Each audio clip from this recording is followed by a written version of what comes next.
Hola a todos, aquí les comparto un spoiler de esta grandiosa serie BL, My Slumber, basados en el libro. No dudes en suscribirte para estar al pendiente de los nuevos spoilers que traigo para ti. Rampe-ung dijo que te extrañaba, así que lo traje para que te viera, dijo Zorn mientras secaba la cabeza del mocoso. Mojarse así y luego estar bajo el aire acondicionado podría hacer que se resfriara. Él, en cambio, no tenía toalla. Aunque estaba empapado, no le importó, su cabeza era más dura que la de Jun, después de todo. ¿Quién es Rampeung? Preguntó Jun, girando el unicornio de peluche en sus manos con una expresión de confusión total. Recordó que era el peluche que Zorn había ganado al disparar globos. Era tan grande que ocupaba todo su regazo, bloqueando el aire frío del aire acondicionado. Su suavidad y grosor lo hacían cálido al abrazarlo. Este de aquí, dijo Zorn, señalando al unicornio. Jun parpadeó, tratando de contener la risa con todas sus fuerzas. El nombre de Rapeung, tan tradicionalmente tailandés, no encajaba en absoluto con el peluche de aspecto extranjero. ¿Por qué Rapeung? Rapeung significa extrañar. Cada vez que lo veas sabrás que te extraño. Jun apretó los labios, se quedó en silencio y no dijo nada más. Reprimió su vergüenza, pero Zorn pensó que no quería hablar más, así que dejó de tocarle la cabeza y se enfocó en conducir para llevar a Jun de vuelta a su condominio, como siempre. No era que no estuviera avergonzado por todo lo que había dicho antes. Nunca había abierto su corazón así con nadie, incluso con Tanu, su hermano menor, que lo conocía a fondo. Había que sacarle las palabras con pinzas y aún así, las respuestas no siempre reflejaban lo que realmente pensaba.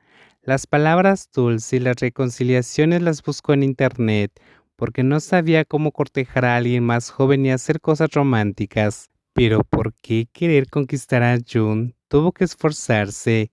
Aunque el nombre de Rapeung lo pensó él solo, Zorn estacionó frente al condominio y desbloqueó las puertas para que Jun pudiera bajar. Pero el chico se quedó sentado, como si estuviera pensando en algo, hasta que Zorn lo tocó y se sobresaltó, dándose cuenta de que ya había llegado. ¿Ya llegamos? Gracias por traerme, dijo el joven, haciendo una reverencia y preparándose para bajar, pero los ojos de Son captaron a alguien familiar sentado bajo el edificio, jugando con su celular. ¿Este tipo viene a esperarte así a menudo? Preguntó Zorn, señalando a Home, que aún no se había dado cuenta de que era el centro de atención. No, solo vino a traerme algo de comida. Es un menú que la tienda lanzará pronto, entonces me voy, dijo Jun, bajando rápidamente del auto, pero apenas puso un pie en el suelo, se detuvo por una pregunta de la persona que lo miraba desde atrás. Jun, ¿todavía tengo alguna posibilidad? La pregunta vino de alguien que siempre había actuado con confianza en todo, pero hoy, en asuntos del corazón temblaba.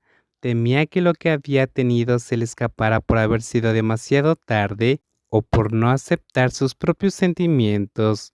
Jun se quedó quieto. Ver a Sora en ese estado, todo empapado, lo hacía temer que estuviera enfermo. Los ojos que antes lo miraban con seguridad ahora temblaban y él lo sintió. Sé más confiado, Zorn. Creo que Rampeung no quería un nuevo papá, ¿sabes? Entonces, ¿admites que eres su mamá? Son sonrió de lado, incapaz de ocultar su alegría.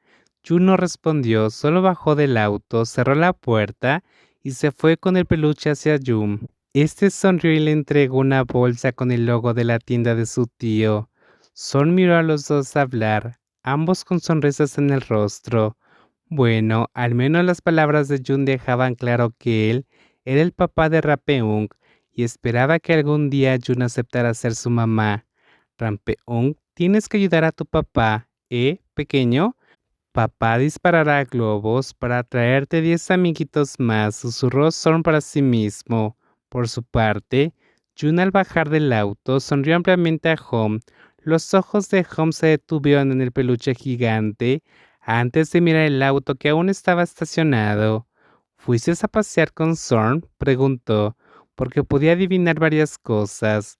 Después de escuchar lo que Zorn le dijo ese día, se quedó sorprendido, pero no se atrevió a preguntar a June por mensaje, así que trajo comida como excusa. También quería saber la verdadera relación entre June y Zorn, porque no quería ser el centro de miradas ni tener malentendidos con nadie.